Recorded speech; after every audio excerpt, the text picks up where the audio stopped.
welcome. Swagatam, swagatam, swagatam. Saturday Sanga. We are Saturday Sanga-ing on Ekadashi Day. Wow. Happy Ekadashi, everyone. What is it? Padmini Ekadashi. I'm sure there's a story that goes with it, which we may not get into. And sure enough, as rumored, Charlotte has joined us. Welcome, Charlotte. Hare Krishna. Thank you, Maharaj. Hare Krishna. Hare Krishna devotees. Hare welcome. You're in somewhere near Bhaktivedanta Manor, I guess. Yes, I live in Watford. Okay, good. And Sergei Obuhov.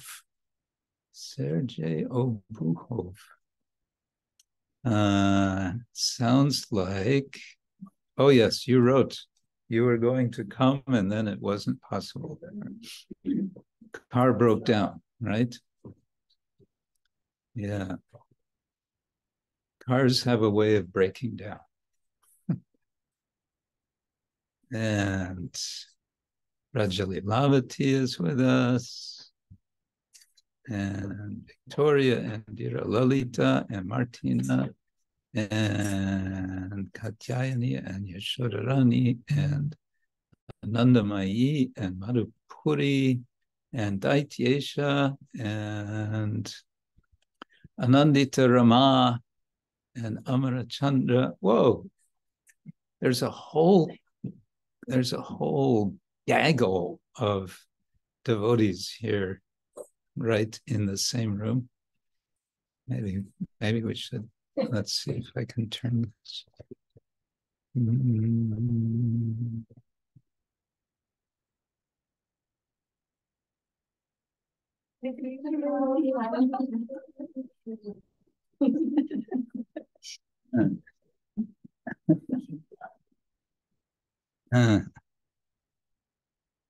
Okay. Oh, a nice garland for them.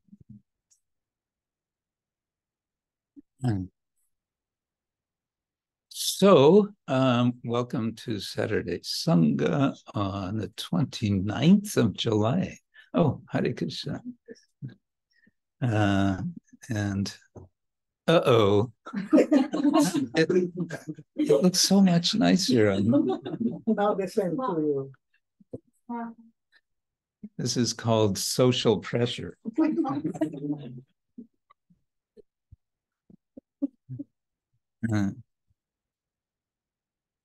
Okay, thank you very much. This was brought by Yeka. Yes, thank you. So, yes, come join the party. Now, the only trouble with where you are, Ivan, is that you're sort of blocking that fan. We could put the fan up on that stool in the corner. Yeah, maybe that will be. No, keep it there, but bring the stool and put it on top. No.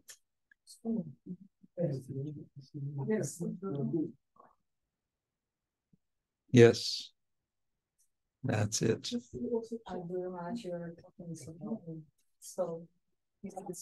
That means table. No, I was in English. Stool means small chair. Stolita. Yeah. Yes. So, Om Jnana Timidandasya Jnananjana Shalakaya Chakshurunmilitam Yena Tasmai Shri Gurave Namah. Shri Chaitanya Manobishtam Stapitam Yena Bhutale Swayam Rupa Kadamahyam Dadati Swapadantikam Vandeham Shri Guru Shri Yuttapadakammalam Shri Gurun Vaishnavangscha Shri Rupam Sagrajatam Sahagana Raghunatam Vitam Sajivam Sadvaitam Savadutam Parijana Sahitam Krishna Chaitanya Devam Shri Radha Krishna Padam Sahagana Lalita Shri Vishakanditanscha Nama Om Vishnu Padaya Krishna Prasthaya Bhutale Srimate Bhakti Vedanta Swamin Iti Namine Namaste Saraswati Devi Gauravani Pracharine Nirvishesha Shunyavadi Paschatya Deshatarine Vancha Kalpatarubhyascha Kripa Sindhubhya Evacha Patitanam Pavanebhyo Vaishnavebhyo Namo Namaha.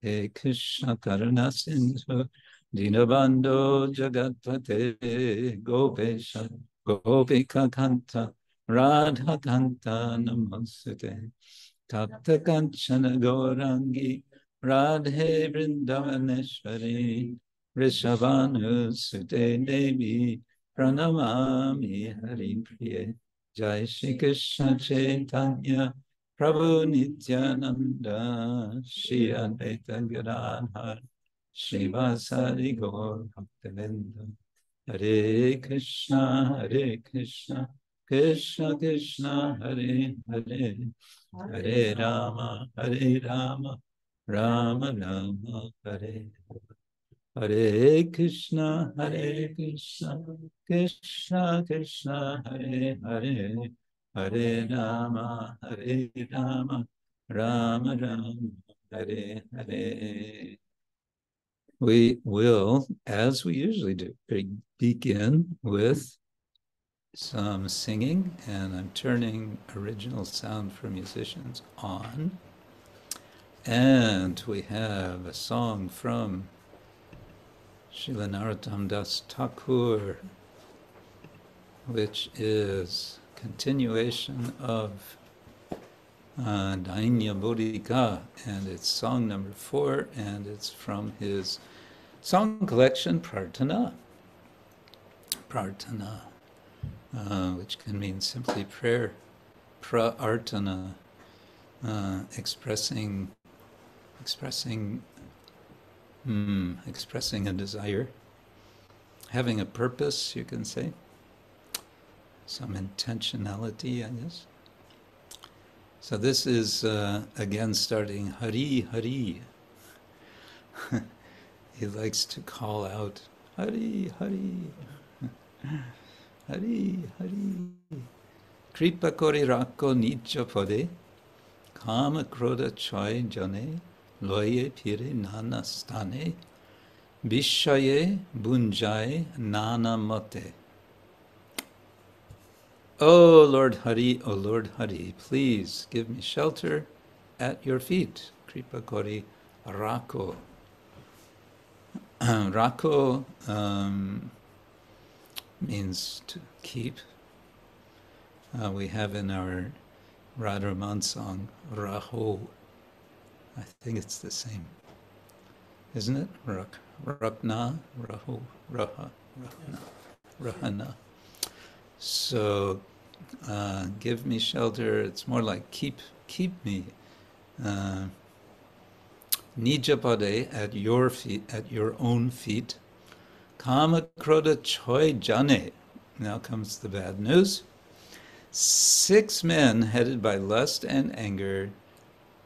Kāma krodha chaya. Chaya means 6. Take me here and there. Loye means taking. Here and there, and force me to enjoy my senses in many ways. Nānā, sthāne, various places. Phire, means back again, sort of. Phire, loye, phire, here and there. Vishaya bhuñjāya nānā mate. Vishaya means Vishaya.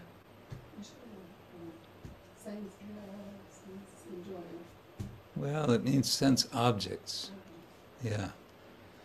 And I don't know if there's a direct connection, but it at least has an echo with the word visha, which means poison.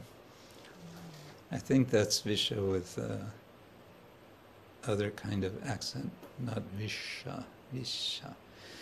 But anyway, vishaya bhuñjāya, bhuñjāya. So there's, must be causative, causing me to enjoy my senses.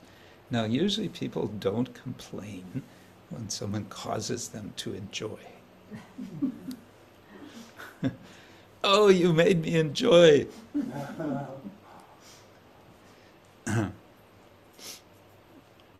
But Narottama is complaining. He's complaining to whom? To the chaya jana, the 6 people beginning with kāma and krodha. So lust, anger, greed,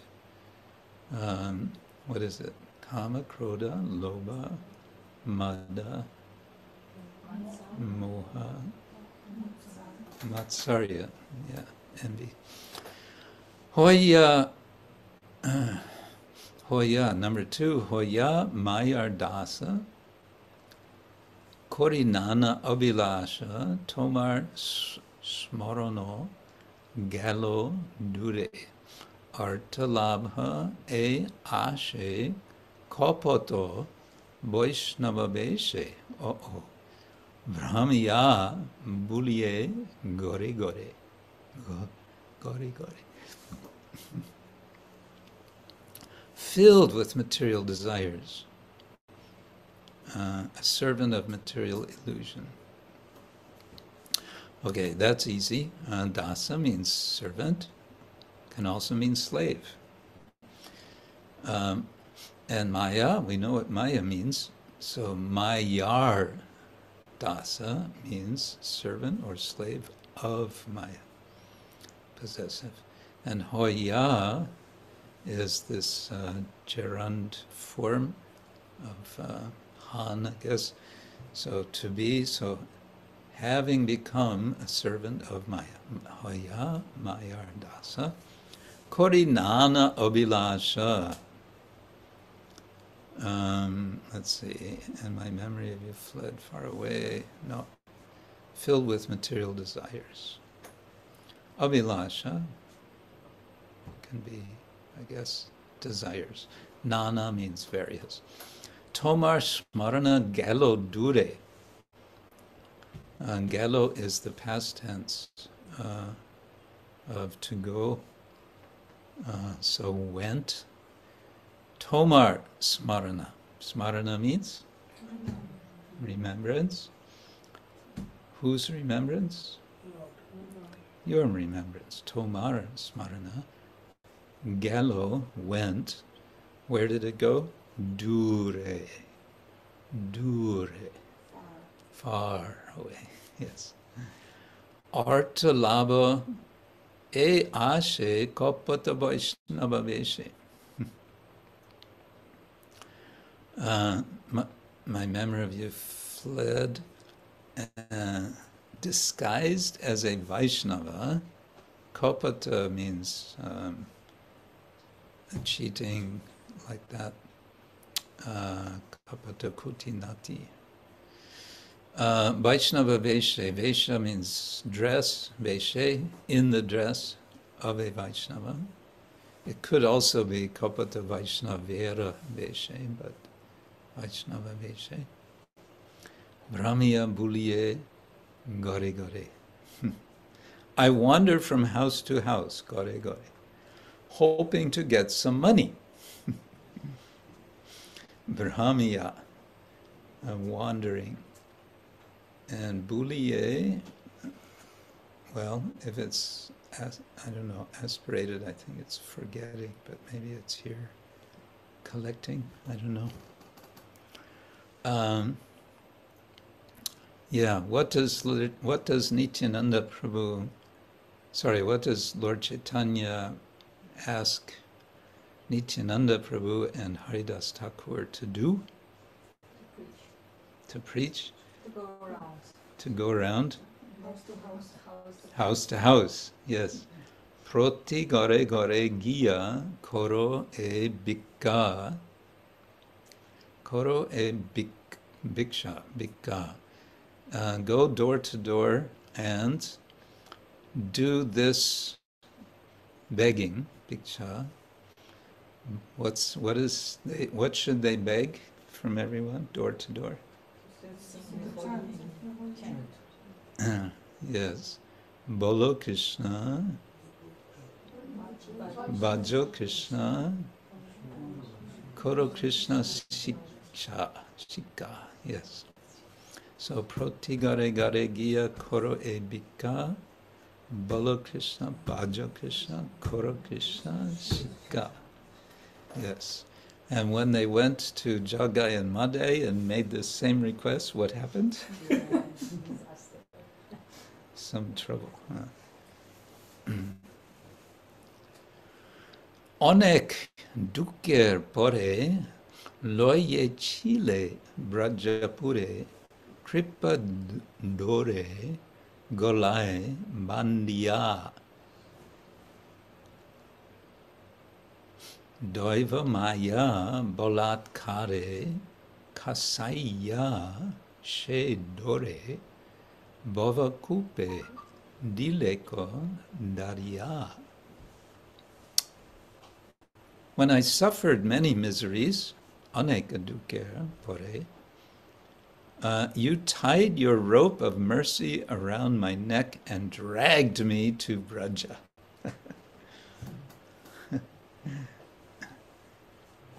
Loye Chile. Loye Chile. You dragged, I guess it means something like that. Brajapure, Krpa dore. I think dora means rope. Is that possible? With retroflex da, dore, dor. Dore galai bandiya, having bound me around the neck. Yeah. Loye chile, past tense of dragged.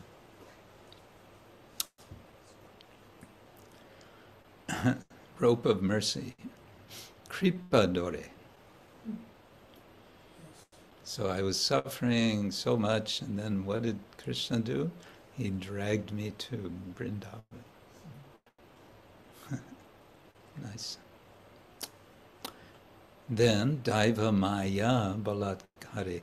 The illusory energy then forcibly untied those ropes and again threw me into the well of material existence. So the Lord dragged me to Vrindavan, but what happened? I was caught by Maya. Maya undid the ropes. Kasaya, I guess means cut the ropes. Kasaya sedore. Bhava kupe. Kupa, what is a kupa? Well. A well, yes.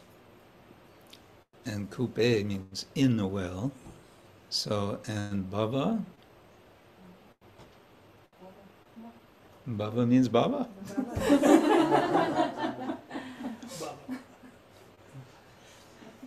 Huh? What means baba? Baba. Baba means baba. Everybody knows, huh? Huh? No, that's baba. This is baba, short A. What is baba with short A? Just means existence. And it's usually in such contexts, it means material existence. Bhava Sindhu. Yeah, Bhava Sindhu is all world. Whole world, yeah. But it usually means, the place of conditioned life, of suffering. But Bhava, Yeah, just it means existent, what exists.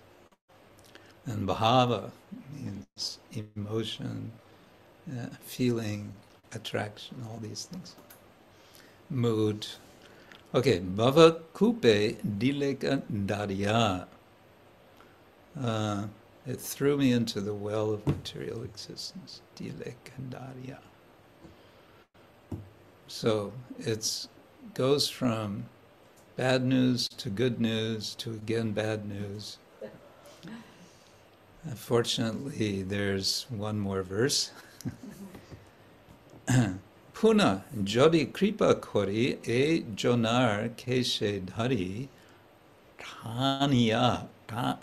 tanya tullahu vrajabhume tobe she dakiye bhalo natuva parana gelo kohe dina dasa Narottama.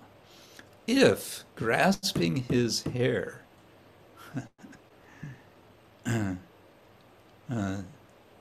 keshe dhari, grasping his hair, you mercifully pull this person from illusion's well. Puna jadi, or yadi, jadi means if. Puna, again, if kripa kori, you are merciful, you make mercy. Tanya tullahu brajabhume, drag me to Braja. E janar keshe, jana, this person, e jana, and then janara, of this person. What of this person? Keshe, the kesha, the hair. So if you take this person by the hair and drag me back to Braja Bhumi, tabe se dekya bhalo, he will see that it is his good fortune. Bhalo means good, and dekye, seeing. Otherwise, his life will end. Na tuva,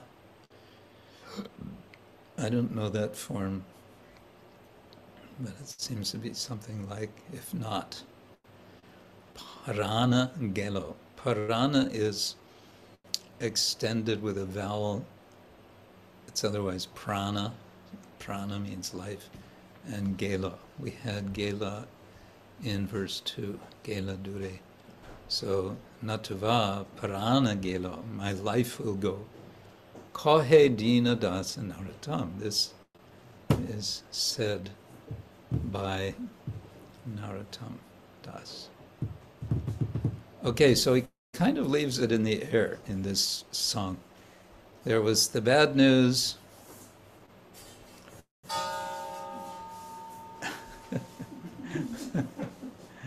There's more asanas here, I think.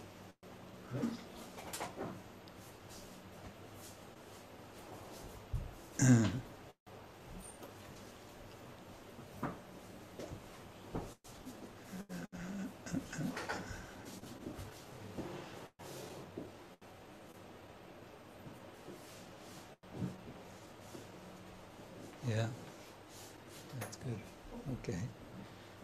If you want, you can also turn behind you. My poor Leela is another fan. You can make it go to number 3, I think. If you like.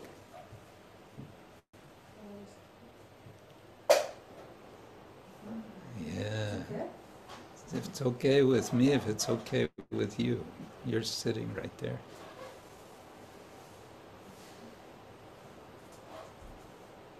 It's okay?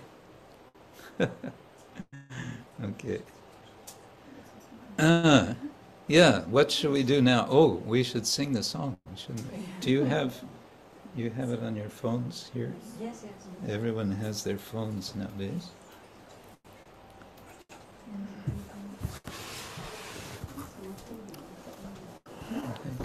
No, it's okay. Oh yes, Mridanga. Karotola. Korotolo.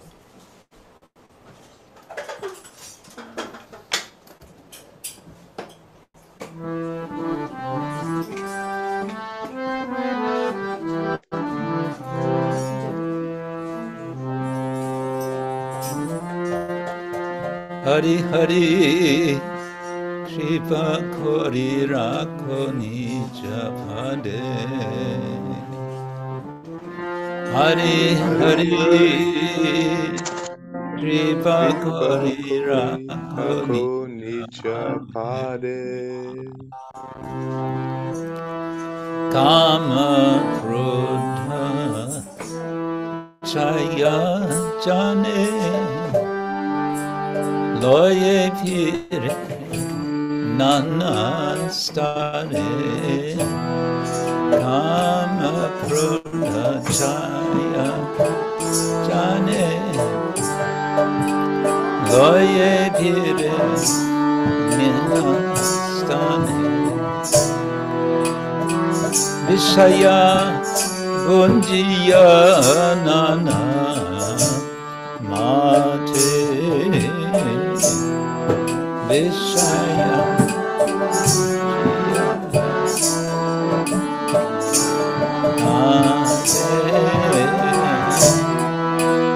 Vishaya bhuñjāya nānā māte. Vishaya bhuñjāya nānā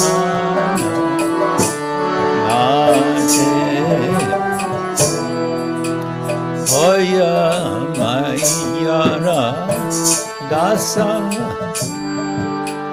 Kori nānā abhilās.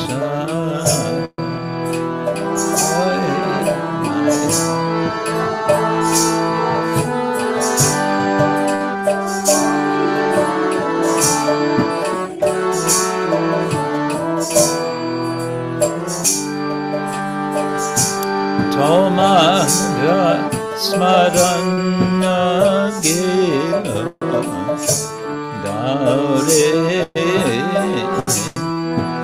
tomāra smaran gelo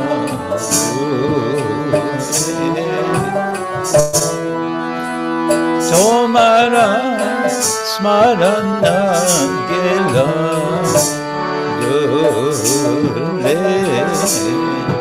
tomāra smaran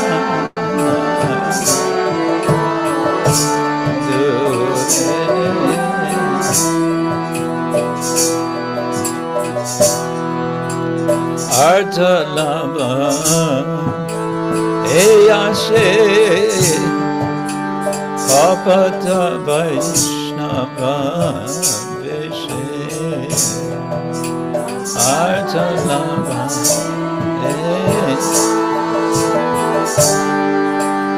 kapata vaishnava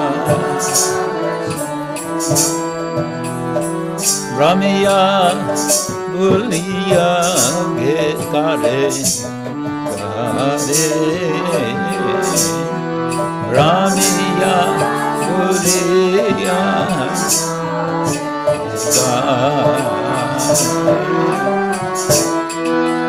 Ramiya hoiyā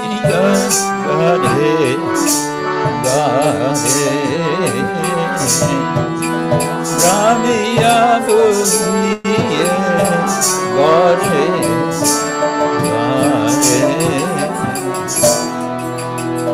aneka dukkera pade loye chile raja pure. Aneka dukkera pade loye chile raja Kadori galai bandiya Krpa dore galai bandiya Krpa dore galai bandiya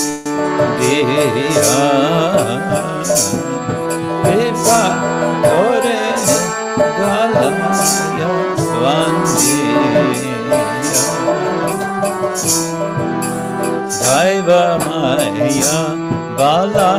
kare kasaya se dore daiva maya ala kare kasaya se dore Baba kupe dileka dari Baba kupe dileka dari Baba kupe dileka dari Baba kupe dileka dari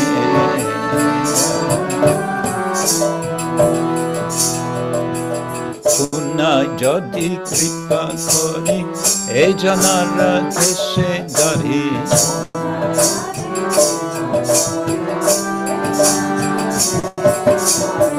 Puna jadi kripa kori e janara deshe dari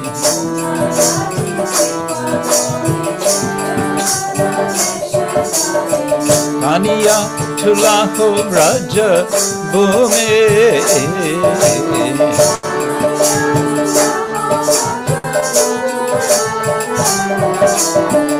Kaniya tulaho raja bhume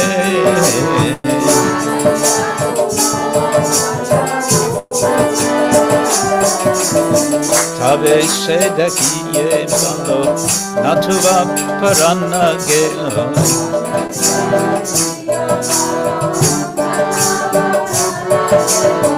Tabe se dakiye balo natuva parana gelo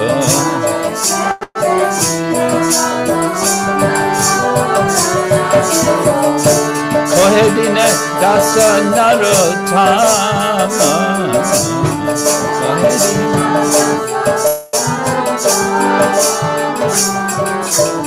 Kohedine dasa Narottama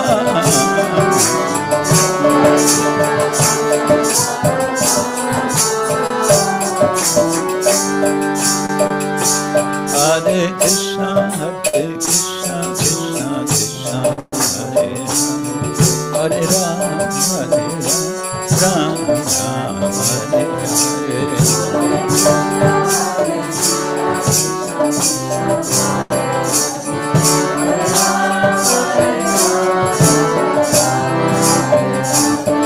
Hare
Hare Krishna, Krishna Hare Rama, Hare Rama, Hare Rama, Rama Rama, Hare Hare, Hare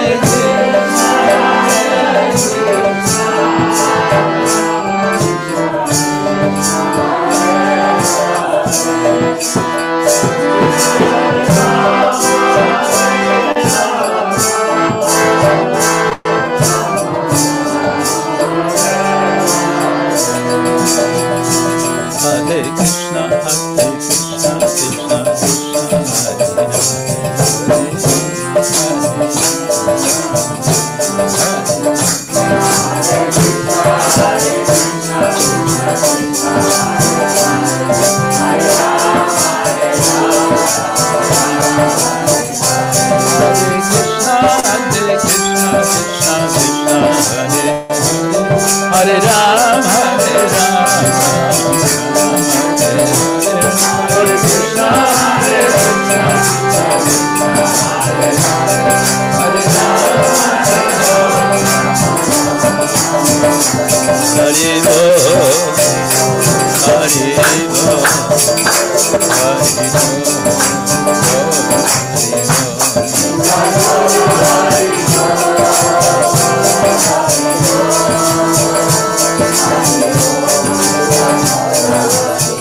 Narottama Das Thakura ki jai.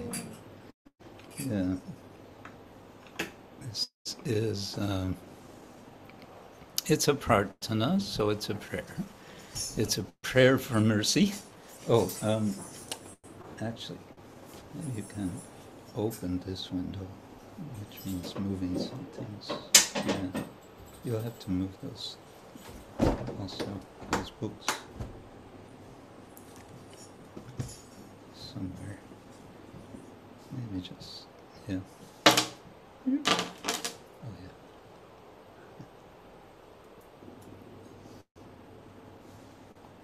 Yeah, that's good. Let there be air.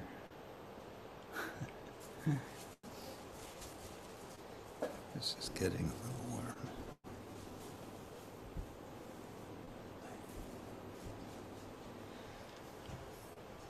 Okay.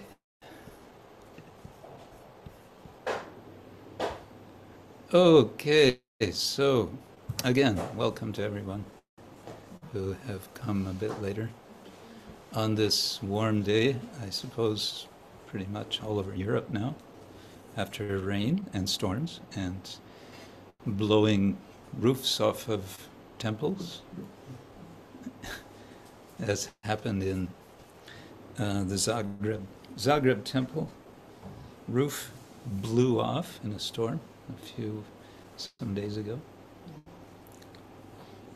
Fortunately, no one was hurt, but it made for a suddenly very wet temple. And hoiyā, it's going to be expensive repairs. None of the other roofs in the area were damaged, from what I heard. Right? That's what I heard. So what does that say about the construction quality?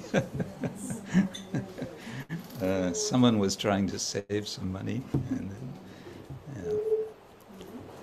there must be a lesson to be learned there somewhere. Oh, Krishna. Okay.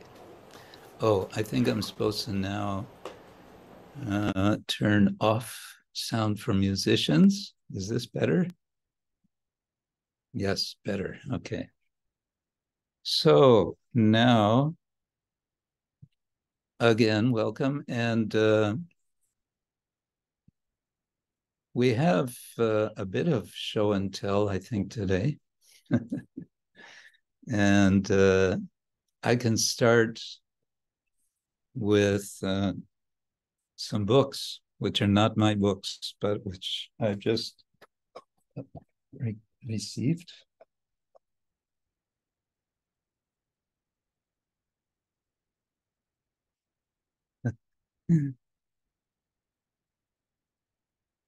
Have you seen this? Okay, this is a nice little kind of autobiographical story by a devotee in Switzerland, a lady named Guru Seva, Devi Dasi. A Heart Full of Gratitude, it's called, My Story.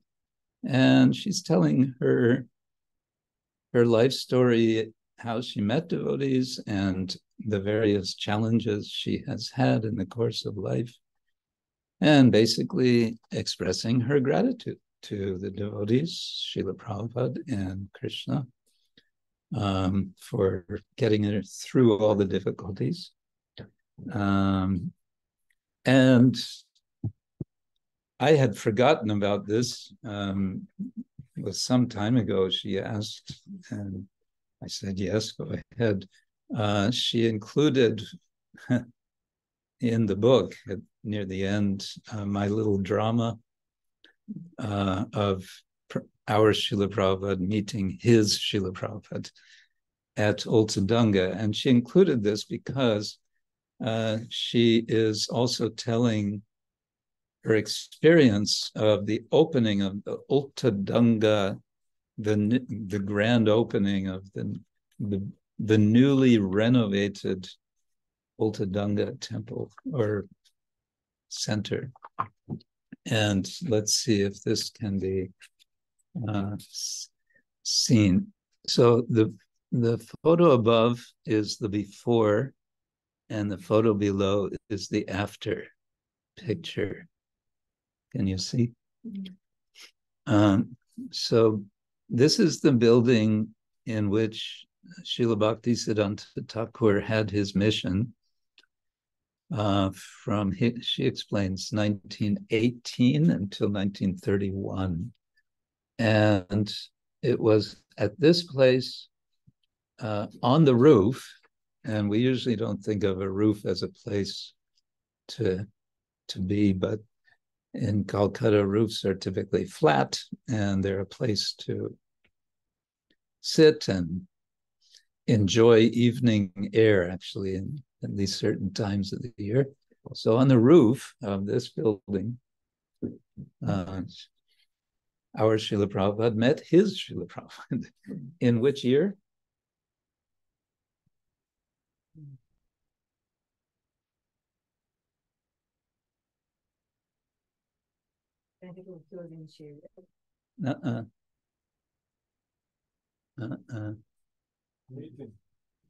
Huh? You don't know which year? You're just guessing. Anyone online knows which year they met? Certainly someone must know. We don't have much of a... Louder? Say again, I just barely heard. Someone said something. Oh, it's written here. Now I see. They're being shy. It's written 1922. That's right. You were saying 1922 he was initiated.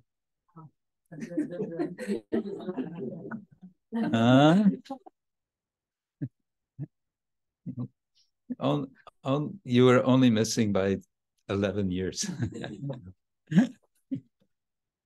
Yeah. So this is where they met. There's also a photo here of the place on the roof. This may be more difficult to see. The picture above. So that's on the roof, and the devotees have made a nice sort of, what do you call it? Like a gazebo in that place. So anyway, this is a very nice book from Guru Seva Devi Dasi, a disciple of His Holiness Niranjana Swami.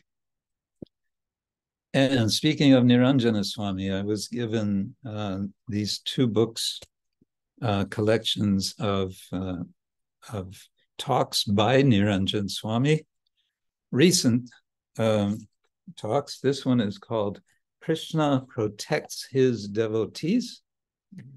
And these talks were in, I guess, the beginning months of the breakout of, as he says here, military conflict in the Ukraine, because Niranjana Swami is GBC for Ukraine, and he has many followers there.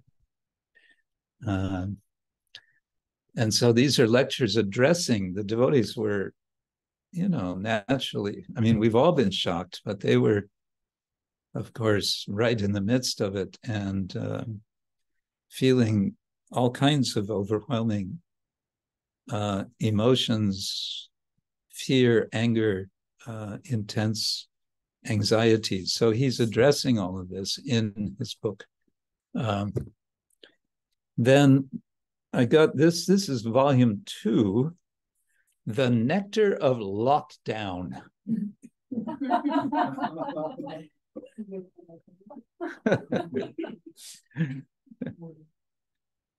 Yes, The Nectar of Lockdown. So these are talks that he was giving in the, of course, the time of COVID. And he's he's expressing appreciation of the opportunities that this lockdown made for focusing more on spiritual activities. And of course, he also speaks about how, in fact, the material world is one big lockdown. We're all locked into material existence.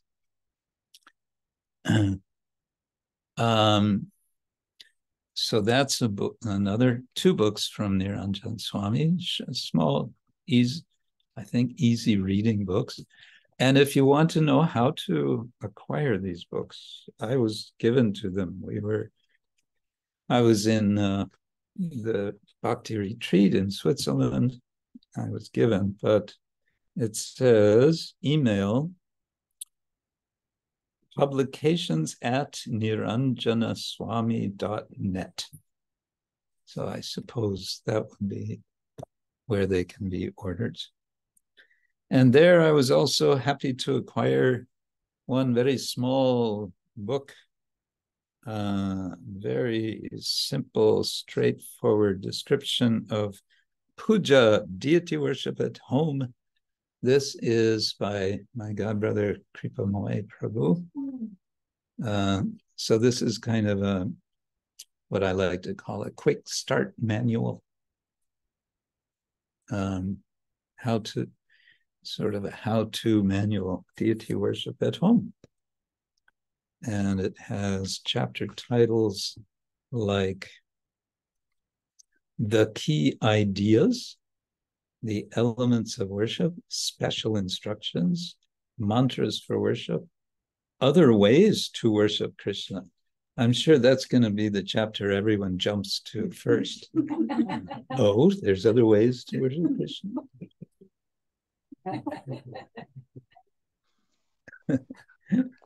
Yeah. Ooh, tantric. That's going to be interesting. Yeah. So anyway.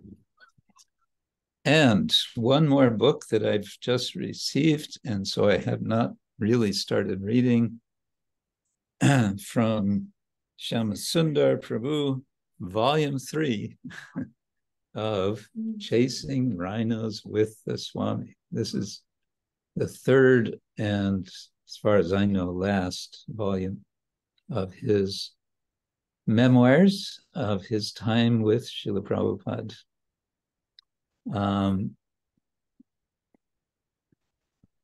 Shyamasundar Prabhu always tells exciting stories, because for him that was his perpetual experience with Srila Prabhupada. It was always exciting. It was always an adventure.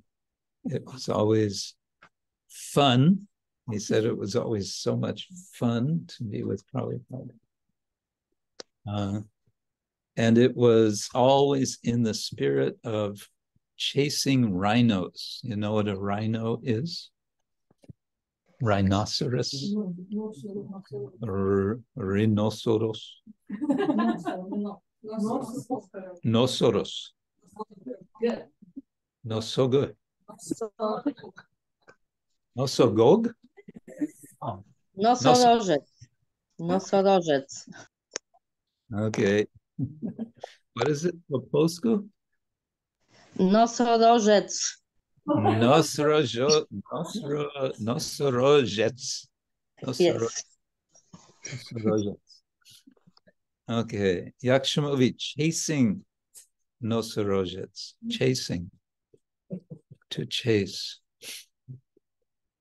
To run after. Bieg. Polowanie na nosorożca. Okay. Polowanie na. All the devotees here in Slovenia are laughing at Polish. Don't you feel offended? It is the same we do with Czech language. We are laughing with Czech. So we are all Slavic, so we are laughing at each other. Laughing at each other. Yes. Yeah. So just to give you the prelude to this book, okay? To whet your appetite. It's just half a page. From mid-1966 to mid-1970, in just 4 years' time, Bhaktivedanta Swami had built his International Society for Krishna Consciousness into a major spiritual force in North America and Europe.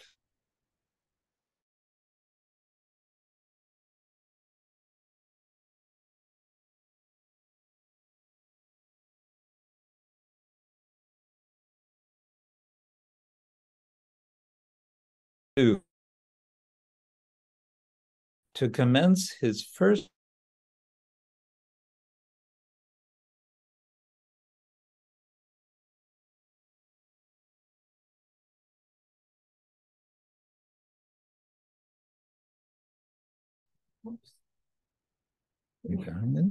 okay. In late June 1971, having planted the seeds for ISKCON in Japan, India, Russia, Malaysia, and Australia. For his second round-the-world tour, Prabhupada left Los Angeles on July 16th. So between 2 and 3 weeks later, 1971, and now in late May of 1972,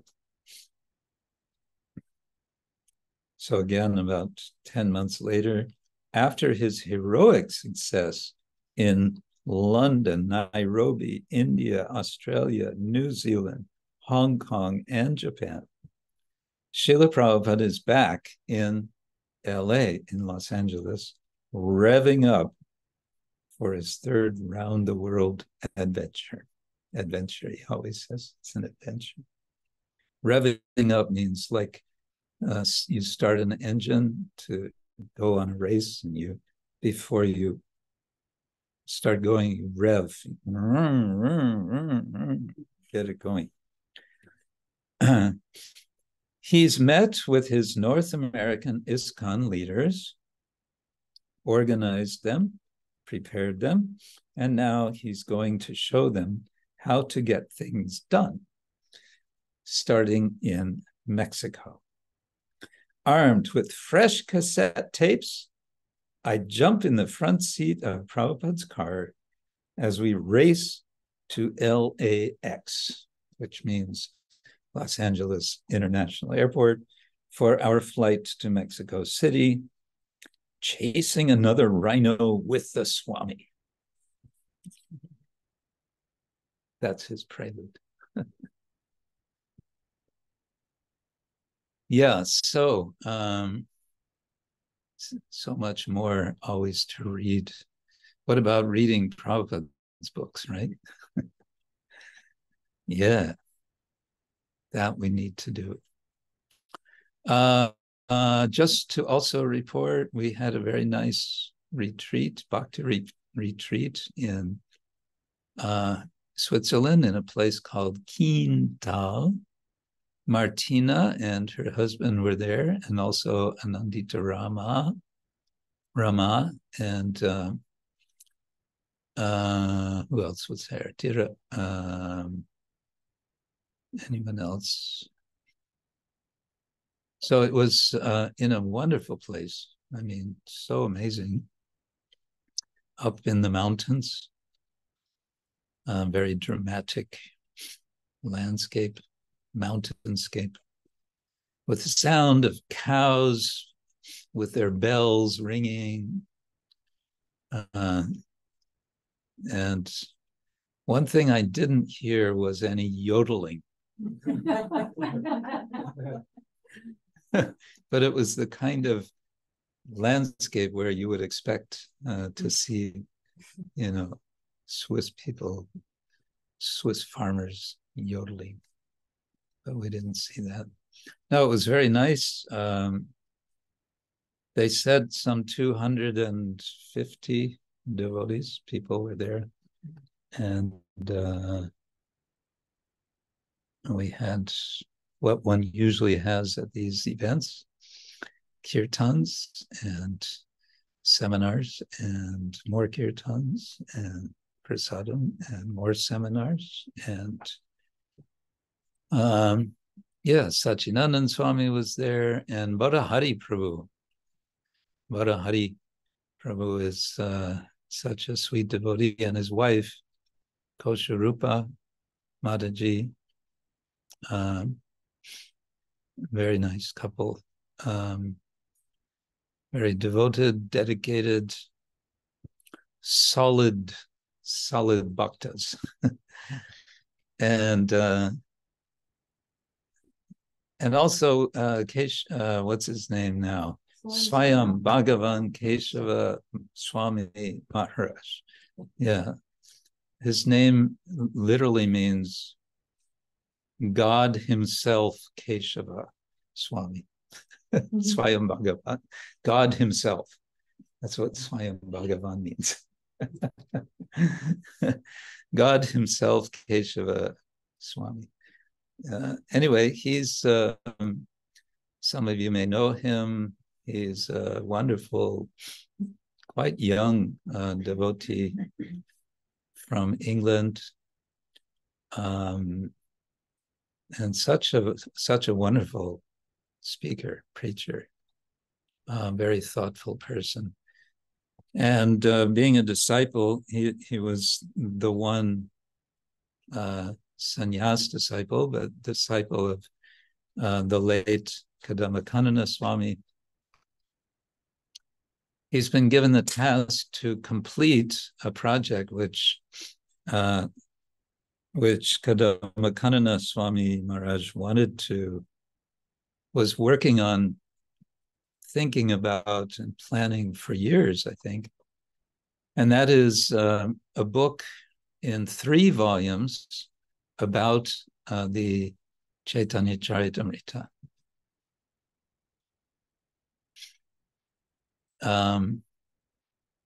It's a big project, and he explained it to me. We discussed, I gave a couple of suggestions for him. So he's left him with that work to do. It's a major challenge to write in a way which is, so to say, it's going to be a devotional work, absolutely, but at the same time, it's going to sort of take into account some of the scholarship that's been done on Lord Chaitanya and on Chaitanya Charitamrita and so on. Yeah.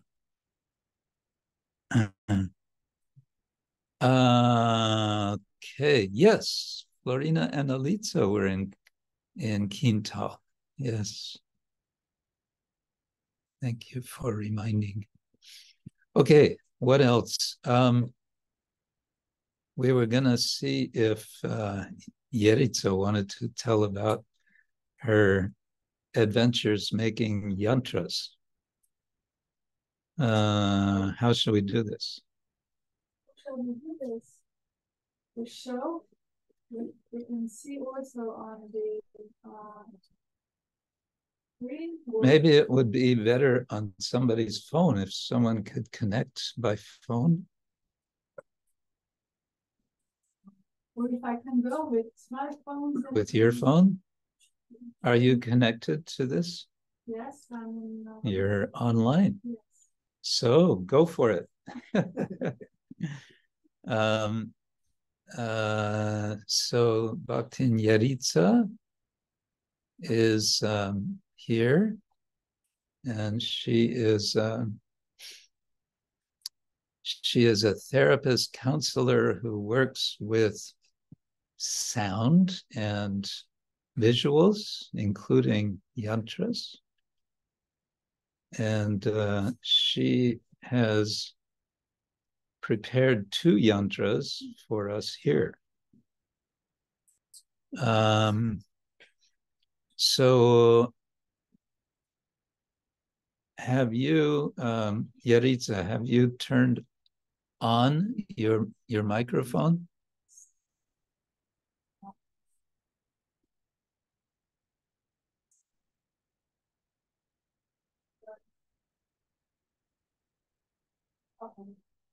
Are you on now? Now? Oh, but we don't hear you here.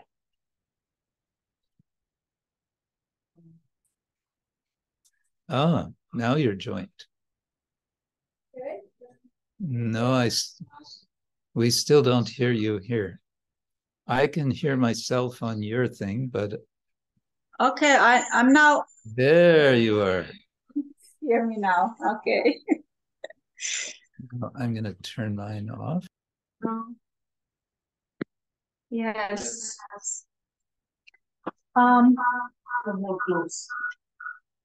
Like that. Can you see it? But now the echo will be right. Yes. Well, first I would like to thank you to your Guru Maharaj to involve me in the service of creating this yantra. And please, all devotees, I would like to ask you for your mercy and patience, because I'm not a quiet speaker, and please forgive me for my awkward words or expression who can be pain for the ears, especially for those who are native English speakers. So I will do my best with your support. Yes, here I can show you the yantra, which is a Hayagriva yantra. And well, it's not that I can speak now or explain about yantras. Probably you know about them, you've heard them, but this yantra is Hayagriva yantra, is perhaps not so known. We all know Shri yantra, right? And but this is Hayagriva yantra, which was created with the meditation on the request for the support which was expressed for. And perhaps if I can just shortly explain the basic elements and meanings of this yantra. Behind all that is an interesting story, how it was created, how the process goes. But for show yourself. Okay, I have to turn now. Huh? Where it doesn't go? Okay, now it goes. Now you can see me also. The others. Yeah, each yantra, each portals and these energetic paintings are actually alive, because from there comes the support and the energy which somebody needs, and especially if it is meditating on the special support with the field, with the level of consciousness where the support comes from, then it can be really powerful. And this Hayagriva yantra is connected with the support of bringing wisdom, knowledge. Hayagriva is very connected with those who are scholars, teachers, students, all who need support with their learning, teaching, So also with this meditation was this yantra created. And now if we can go, I will turn around, show the others, just a little bit to explain what is in this yantra. Just briefly, I will go just briefly. Okay. Each form, each color, each stone has its own meaning, support. And if we start first, perhaps just shortly with symbols, you can see here the circles and lotus leaves, and here some things. I will go just really shortly.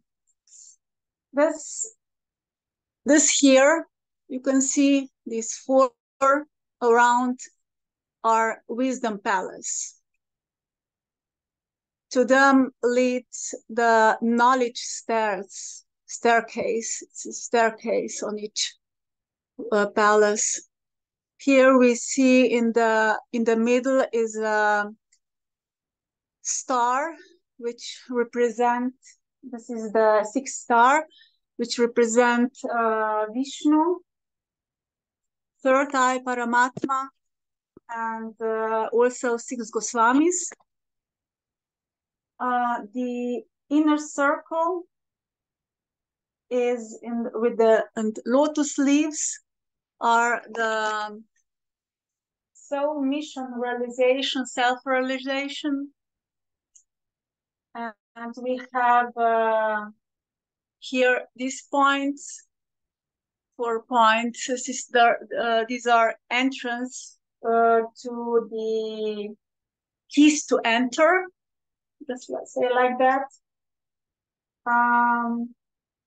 The outer circle here around, you can see it's Panchatattva, support and safety, especially blessings from Panchatattva. And the colors, this light, perhaps it can be seen so very good, but it's light blue. It's a Vishnu, and then is a moon purple blue, which are Radharani and Krishna, and we have also light blue, which is Vishnu. And there are some stones around, and in the yantra there are 5 stones. We have here up there, you can see it's a rainbow aura stone. It's an activator of the soul highest potential. We have a phire in the middle here, which is a crystal of intellect and protection. And we have agate here, which is a stone of dynamism.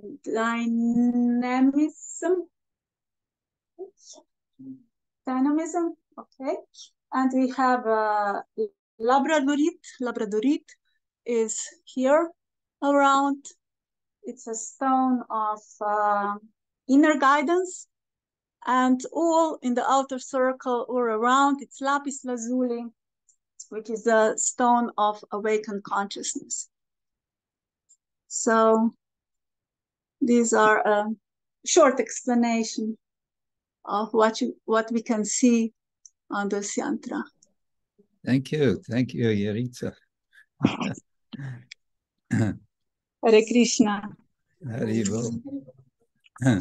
Yeah, yantras there's something mysterious and attractive about yantras.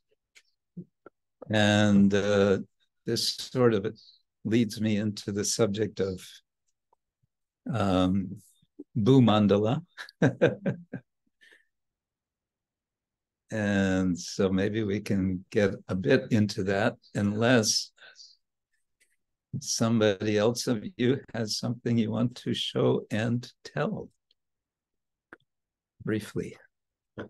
Any news, any birthdays? Okay. Yeah, so let's then go to our Bhagavatam reading, and maybe what I'll do, let's see how best to do this. We're still looking at chapter 16 of the 5th canto, and I have it here somewhere. Yes. Okay.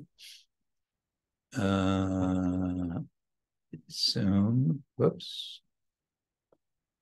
Hold on. Share screen.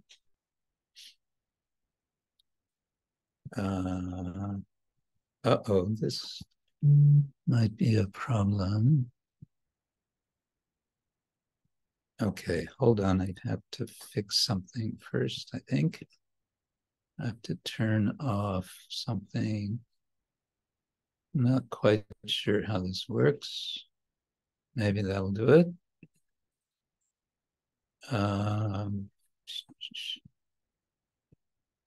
There we go. Okay. All right.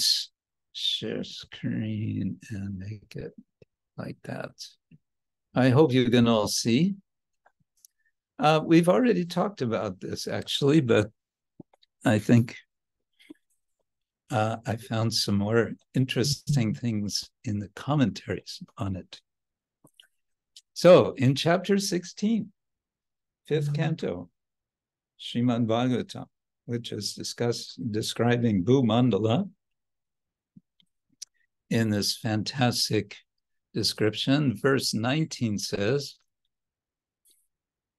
similarly, the fruits of the jambu tree, which are full of pulp and have very small seeds, fall from a great height and break to pieces.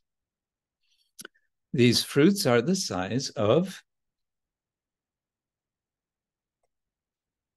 elephants. And the juice gliding from them becomes a river named Jambu Nadi. This river falls a distance of 10,000 yojanas from the summit of Merumandara to the southern side of Ilavrita and floods the entire land of Ilavrita with juice. And it goes on to say in verses 20 and 21, the mud on both banks of the river Jambu Nadi, being moistened by the flowing juice and then dried by the air and the sunshine, produces huge quantities of gold called Jambu Nada. So there's the Jambu Nadi river, and then there's gold, which is called Jambu Nada. The denizens of heaven use this gold for various kinds of ornaments. Therefore, all the inhabitants of the heavenly planets and their youthful wives are fully decorated with golden helmets, bangles, and belts, and thus they enjoy life.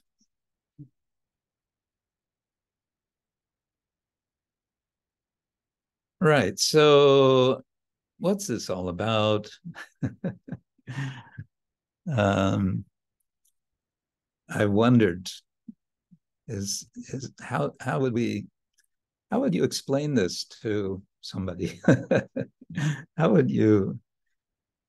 What do we make of it? How do we relate to this? So let me get out of here, stop share. So then I looked at commentary. And let's see if we can get this up. Commentary, yes. Okay, here we are. So the commentary by Vijayadvaja for texts 19 through 21. Who is Vijayadvaja? He is he's a follower of Madhvacharya. Yes, must be Madhvacharya. Okay, so what does he say? Well, one thing he says is here, quote, the size of an elephant is meant to perceive the fullness and not actual dimension. Okay, so then we might think, okay, these may be very big fruits, but they're not actually as big as elephants, right? But then what does he say? The actual size is mentioned in Vayu Purana as, and now he's quoting Vayu Purana, sages who directly and truly perceive entities have told the fruit to be 861 aratnis in size. Now, what is the size of an aratni? From here to here, that's an aratni. That's one aratni. That's what, maybe 50 centimeters, let's say half a meter. So 861, not 860, not 862, but 861. The Sanskrit of that is Shatanyashta Shashtayadi Kani. Anyway, so that means it's over 400 meters. Meters. It's less than half of a kilometer. But still, that's the size of the fruit. It's a lot bigger than the elephants that we're familiar with. So the point is, we're thinking, oh, okay, he's going to say this is just maybe a little bit, not allegorical, but metaphorical, that they're big fruits and it's giving the fullness. Oh, what is the actual size? Almost half a kilometer.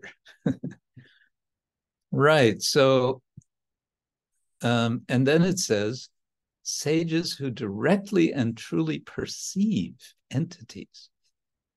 So the Sanskrit of that is pala pramanam akyata, akyatam, rishibihi, tattvadarshibihi. That's here. Rishibihi tattvadarshibihi. So by the rishis who are seers, who are seeing tattva, who are seeing things as they are.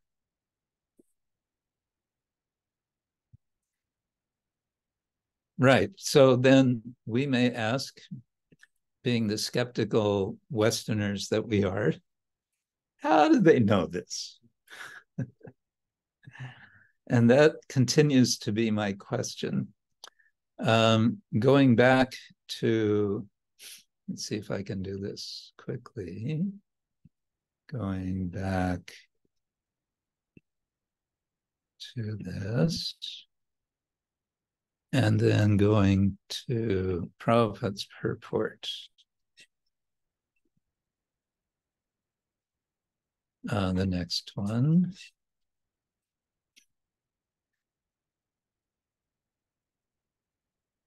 Well, first he takes a swipe.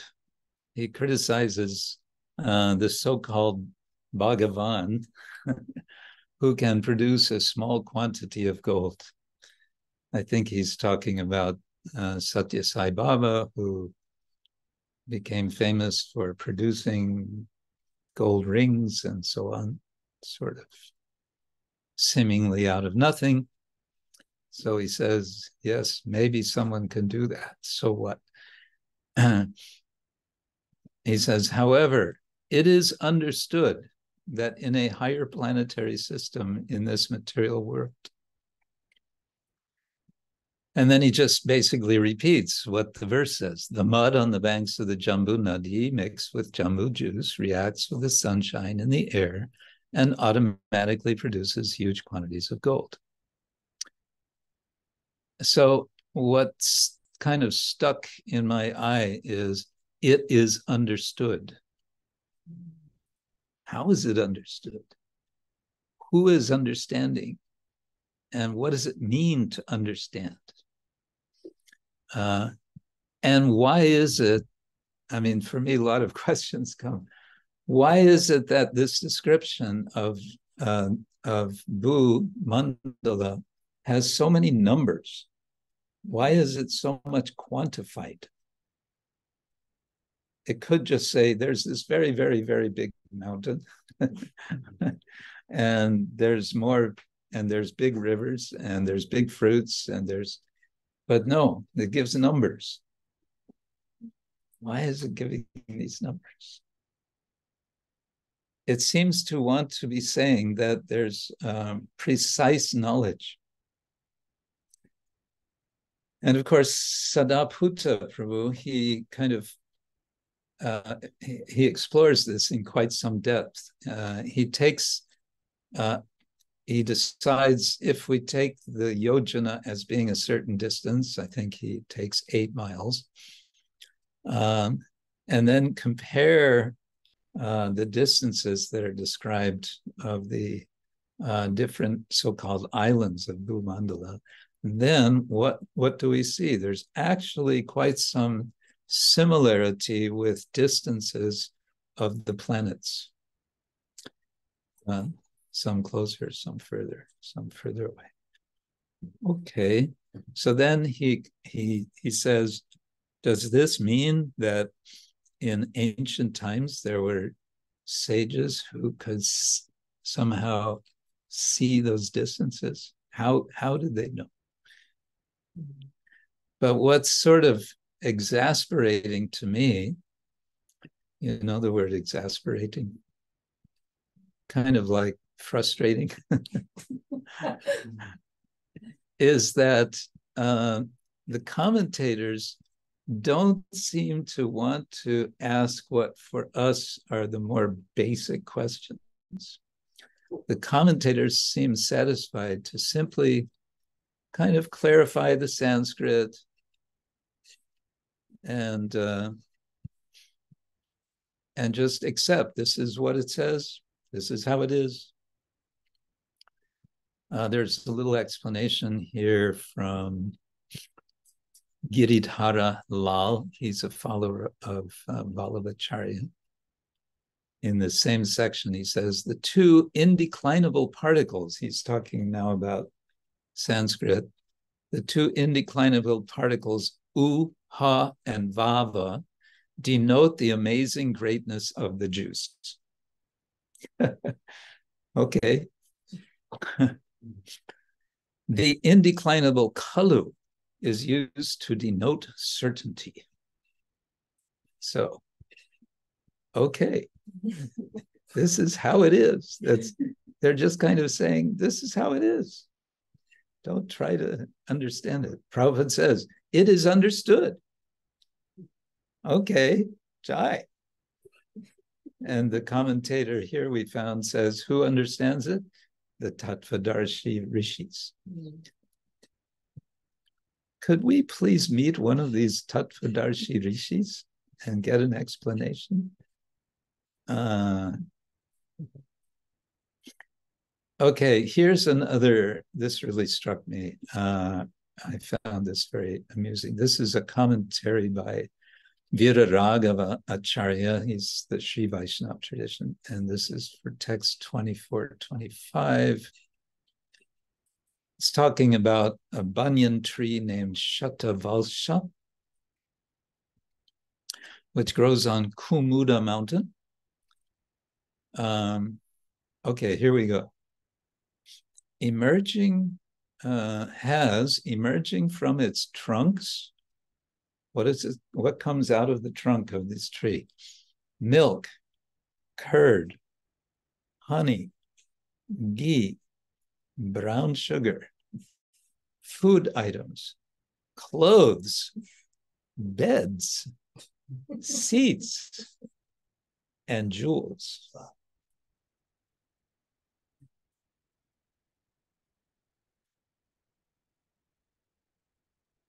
These rivers, or nadis, are falling from the summit of Kumuda to the north of Ilavrita, making the residents of that region healthy and happy.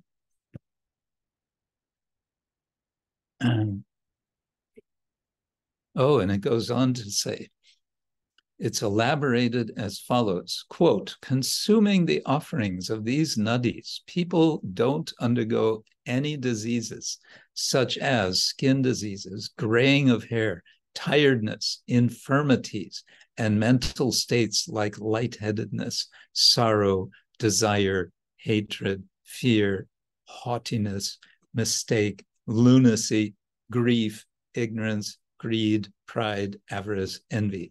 The consumers remain fit, means they remain healthy lifelong. Let's go there.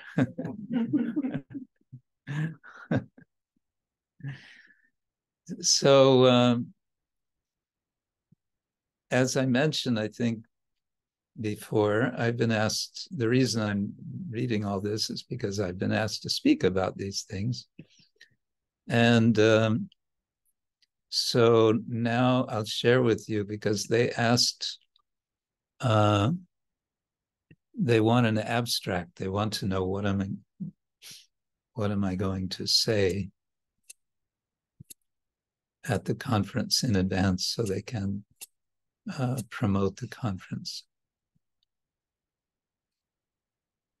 Whoops, that's not it. Yeah. I think I have to again stop and start. Let's see, stop. And yeah, start. Okay.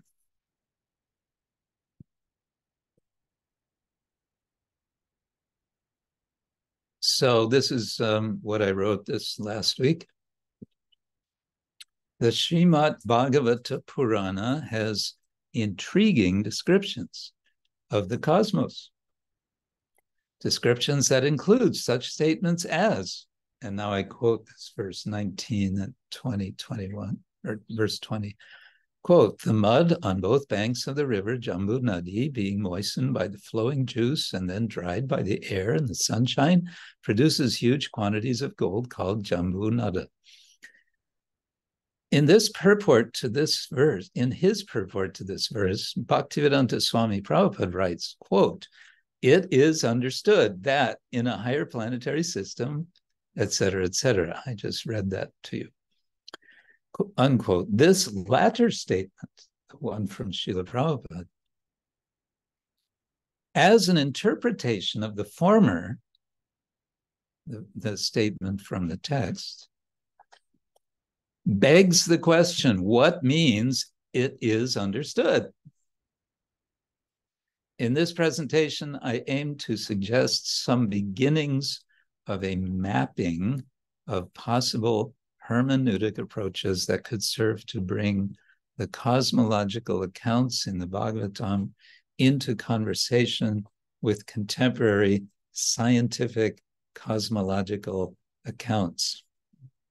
Such mapping would serve as groundwork for developing dialogical hermeneutics that is cognizant, aware of, work in the fields of philosophy of religion and philosophy of science. One starting point for this exercise can be the ISKCON hermeneutics process recently developed by the GBC Shastra Advisory Council. Then Richard Thompson's monograph. Richard Thompson is Sadaputta Prabhu. His monograph, Mysteries of the Sacred Universe, may serve as a sample attempt to open such dialogue through engagement with Bhagavata cosmology in a comparative mode, a study that frequently discusses maps and mapping.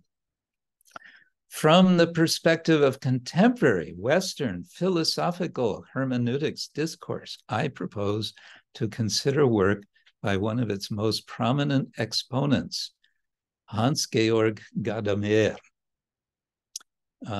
was a 20th century philosopher who specifically strove for a dialogical, inclusive approach to hermeneutics. Say again? He was living Gadamer. Yes, 102 years. Yeah. He lived a long life. Anyway, so that's part of what keeps me busy, sort of with my eyes, with my nose in the books and so on. Hare Krishna. Now, there's something else I thought I would share with you, and I have to think for a moment if I can find it. Shouldn't be too difficult. Hare Krishna, Hare Krishna. But then again,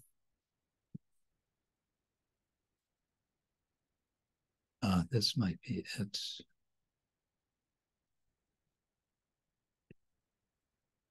Hare Krishna, Hare Krishna. No, that's not it. How about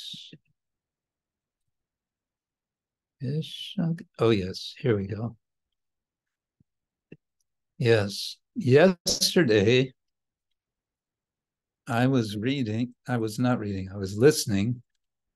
to the lecture that Srila Prabhupada gave in Germany in 1974. And I was present there. And this is the lecture which, at the end of which, I asked Prabhupada a question, and he answered. And it's recorded. Would you like to hear his answer to my question? Yes. Well, the question is, you can hardly hear the question because the microphone was with Prabhupada, so you can. I'm kind of speaking softly also. My question was, how can we desire to give up this body? Because that's what he had been speaking about. How can we desire to give up this material body? That was my question. So I don't know if this is going to work.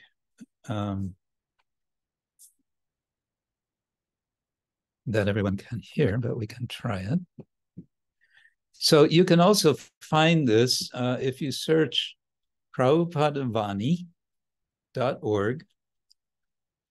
You go to Bhagavad Gita lectures, and you'll find by the verse number. So it's chapter 2, verse 14, and then it's location, Germany, and the date is 23rd of June, 1974. Okay, let's see if this will work. Any other question?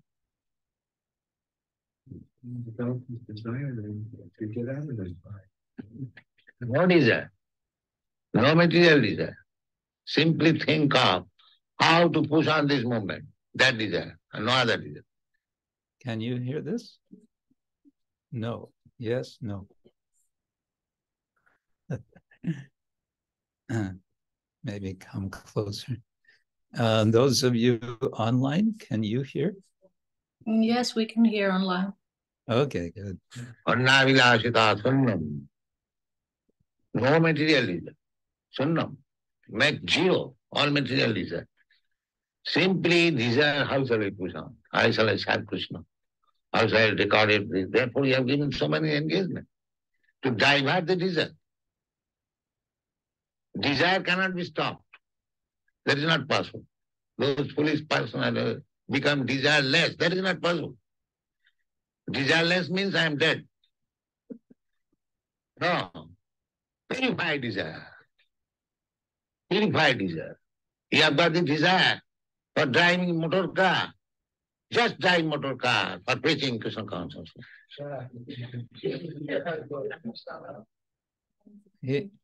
He continues, but I'm stopping for a moment because this was why the devotees were laughing when Prabhupada gave that example of how to serve Krishna. They were laughing because I was the temple driver. And it's very unlikely that anyone would have told that specifically to Srila Prabhupada. He had just come the day before. There were so many devotees with so many services. I was one brahmachari among so many brahmacharis. Nobody's going to say, oh, and he's our temple driver. Yeah, so what? So the point is, we all immediately felt somehow Prabhupada knows everything. Why would he choose that particular service as an example of how to serve Krishna? Okay. And then he goes on. This is it. Change the quality of the desire. Desire cannot be stopped. That is not possible. I want to eat very nice food stuff. All right. Eat remnants of food stuff. We offer Krishna the best food. That is the regulatory principle. Krishna should be offered the best food stuff. And you take the remnants.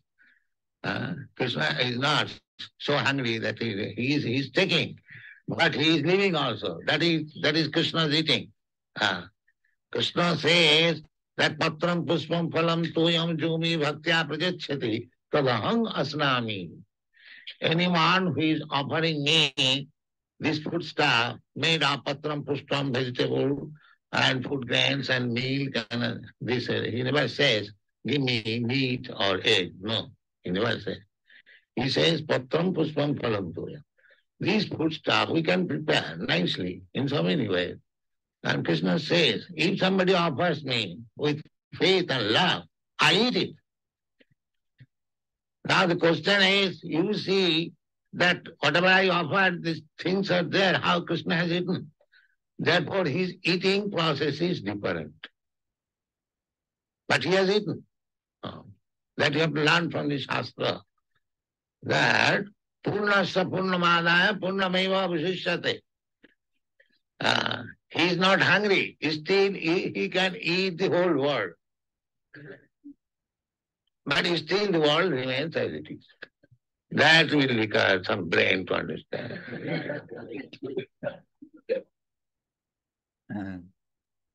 So Prabhupada is making a joke. That will require some brain to understand. To understand how Krishna can eat the whole world and still leave it there. And he's not hungry. Prabhupada quoted three different verses in his response to my question. So, yeah, for him it was, kind of a prompt to just preach some more. But I took it as It's naive. He's naive, and again, keep the whole thing as it is for your eating. So you are not loser. If you offer to Krishna, Krishna will eat and he'll again get you the food stuff or eating. That is his fullness. That is his fullness. So therefore, you prepare very, very nice food stuff. And so I'm taking it that I've asked a question of Prabhupada. He's now speaking to me, and he's telling me, you offer very nice food stuff to Krishna. Okay, I should do that. And offer to Krishna and take it. Then your desire for eating nice foods will be automatically fulfilled. No problem. And at the same time, you become devotee Krishna. Why don't you do this? Anyone can do. Either in this temple or at home. So now he's kind of speaking to everyone, not just those present in front of him, but to the world, saying anyone can do this. Why you're not doing it? He often would speak like that in a kind of challenge, an invitation challenge. Why don't you just do it? It's so simple. Yeah. But they will not worship Krishna. They will worship a dog. Instead of God giving a dog and taking all care. This is the mentality. Then next time he becomes a dog. Because he has got good faith and love for dog, then he becomes dog. And if you have got good faith and love for Krishna, you become a body like Krishna. Unless you have got the same type of body, how you can play with Krishna, dance with Krishna? Therefore, when Krishna says, Takta dihang punarjanma naiti mamit, if you become a perfect devotee of Krishna, then after giving up this body, you get a body like Krishna. Sachidananda Vigraha, and live eternally blissful life of knowledge. That should be the aim of life. All right, chant Hare Krishna. All right, chant Hare Krishna. So that was my one question to Srila Prabhupada. And that was the one answer. But at least it was recorded. So I'm happy about that. I'd come across it before, but now more recently again, and seeing the transcript with the recording, it's nice for me. Yeah, okay. How was this for you, Guru Maharaj, when he was replying on your question? How did you do? Yeah, Audarya Chandrika is asking how I felt at that time. I felt very fulfilled. I appreciated that Prabhupada took my question seriously. And of course, again, when he said you can drive a motor car for Krishna, then naturally I felt he's somehow knowing that I'm the temple driver at the time. So that was very, it was surprising and humorous and inspiring all at the same time. Yeah. And that connection. Yeah.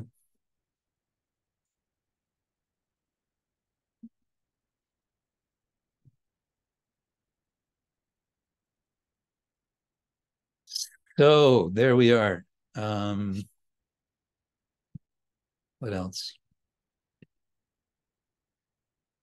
It's a little warm up here, isn't it? Our brains, those of us who are sitting up here now, our brains are going a bit slow. Munindra Gana, you have your hand up. Hare Krishna Guru Maharaj, please accept my humble obeisances. Jai Shri Prabhupada. Nice to see you, Guru Maharaj, again. Guru Maharaj, my question would be, please? We do not see you. Oh, yes, sorry, Guru Maharaj. There he is. Hare Krishna. Subal is also there. Please accept my humble obeisances. Here's some too. Guru Maharaj, we would like to ask you if you wrote once a letter to Srila Prabhupada to ask him something. I wrote one letter and I got a short reply, but it was not a letter asking him anything. It was a letter that I was just including some dakshina. After my initiation in Paris, we came back to Heidelberg. And then I wrote a letter of thanks. I remember it was on, we had letterhead, we had printed letter paper for Germany. It was quite impressive. I don't know. It didn't look very professional, but we thought it was nice. So it's a handwritten letter thanking him and just thanking him. I don't know what I said other than that. And said, here, this is a small dakshina for you. I had 100 Deutschmarks note. And I folded it in. And he received it because some days later, I received a reply. And unfortunately, somehow I lost that letter. You know, in those days, brahmachari, you sort of, basically you lived out of a suitcase, or not even a suitcase, just some kind of bag. And anyway, it was a short letter, which was kind of one of his more routine, thank you very much, and encouraging me to continue and to chant 16 rounds and to follow the 4 regular principles. And then he just said, and you go on to assist. I think he used the word assist. Hansadutta. At that time, Hansadutta Prabhu was the GBC of Germany. And so he was just saying, okay, now you're there, do your service. Well, that was, I took that seriously because I had been speculating, thinking, now that I'm initiated, maybe I should go back to America, where so many exciting things are going on. They have big Rath Yatras, they have big festivals at New Vrindavan I was hearing about. So some idea was there, but then Prabhupada said, you assist Hansadutta. Oh, okay. I stayed in Germany. So that's what I did. And therefore, I'm still in Europe.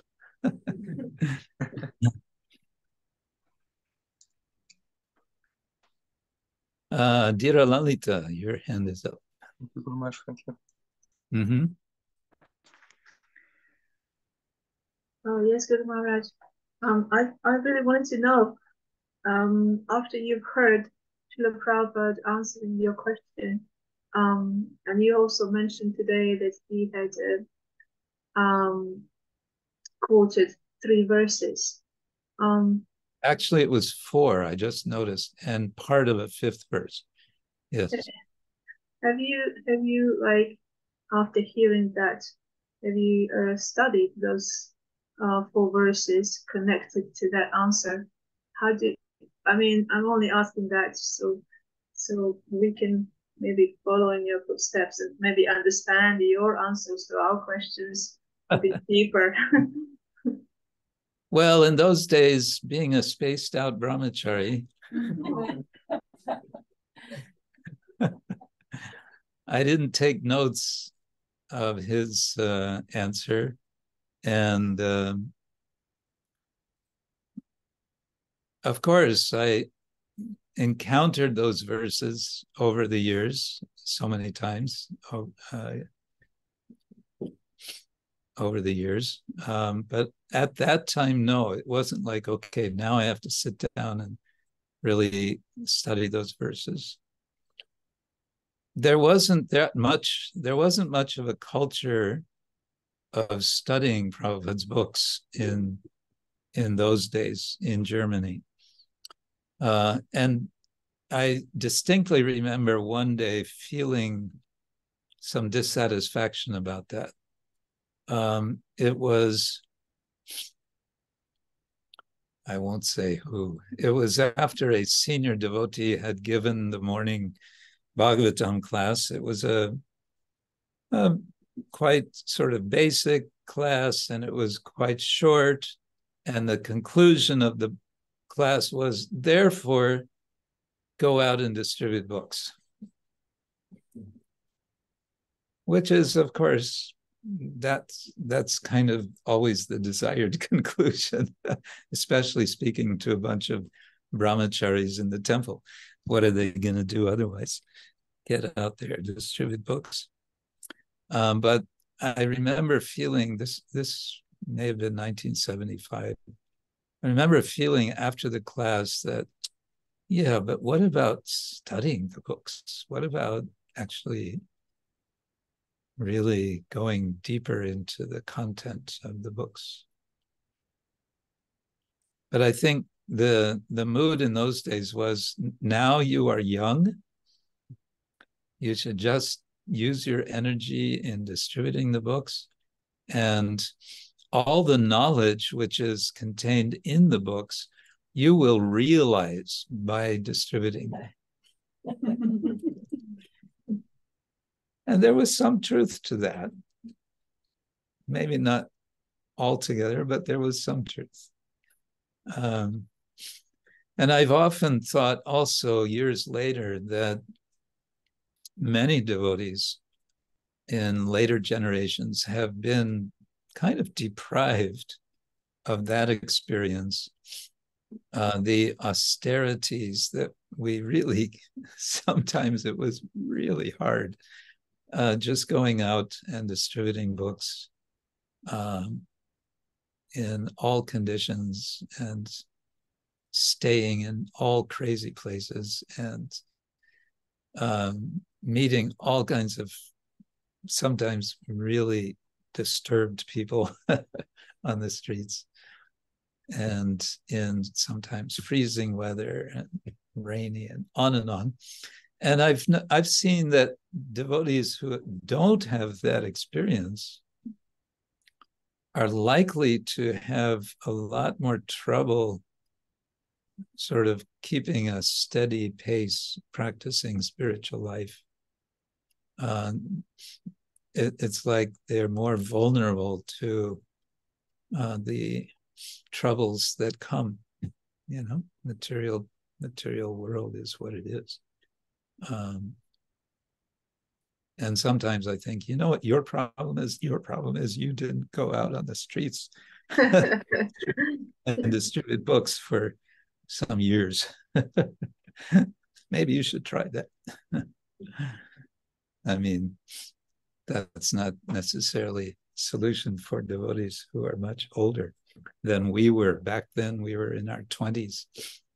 That's another thing. Yeah.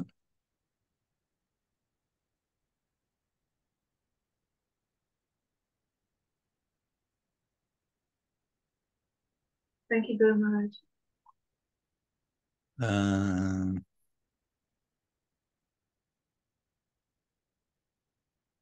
Okay. I guess we're coming. Oh, I would just like, because in the verse was about the god and that inhabitants of the heavenly planets and their youthful wives are fully decorated with golden helmets, bangles, and bells, and thus they enjoy life. So they did something from this world. And I was never like, maybe sometimes in a movie I saw those gold, how it looks like. And I remember Cleopatra, that movie. But last time I was in a golden souk in Dubai, in the old place of Dubai. And I was just making a photo of what that means, you know. So I was really shocked that we're still using this and wearing ladies on the... That's just in a shop window. Yes, that it's like. You can share that with others. Okay.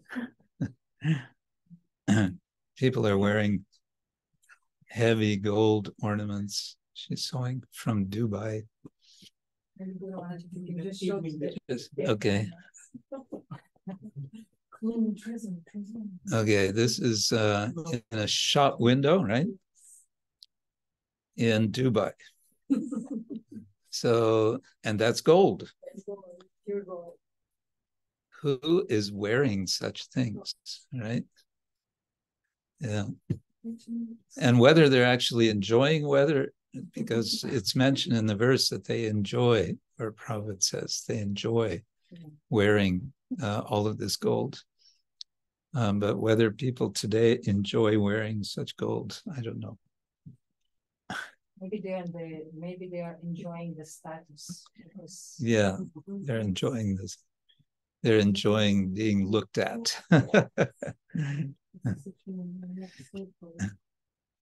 Wedding ceremonies, things like that. Yeah, of course. A lot of the, especially in India, yeah, people buy a lot of gold in India, perhaps more than anywhere else. And because it's well, the villagers, the village women wear their wealth on their bodies. They are storing their wealth. Often that's how it works. Gold and silver. Hare Krishna. You're just in time. Just in time. The golden time, yes. So let me look at the calendar, whether we can meet next week. This is the 29th. Next week is Berlin Rath Yatra. I'm not going to be there. Anyone who's in Berlin or near Berlin, you're encouraged to go to Berlin Rath Yatra. Those of you not there, you're welcome to join us here. As far as I can tell, we can have another session here. And if any of you have something you'd like to share, you can let us know in advance. You can think about in advance what you would like to share. And in this way, we can enjoy together. How is that? Sadhu Sanga, Sarva Shastra Koi, Lava Matra Sadhu Sange, Sarva Siddhi Koi. Yes. Oh, look, Sita Sundari is there. Hare Krishna.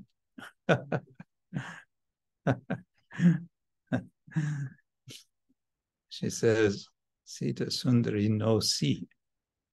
Okay. All right. On that happy note, thank you all for joining on this warm July 29th day, and have a wonderful week, and chant and be happy and keep sane. And Gaur Premanande Hari Srila Prabhupada ki jai, Ananda Vaishnava ki jai. Oh. Hare Krishna, Guru Maharaj. Thank you, Guru Hare Maharaj. Krishna. Hare Krishna family. Please see how they protect you. Hare Krishna. Hare Krishna.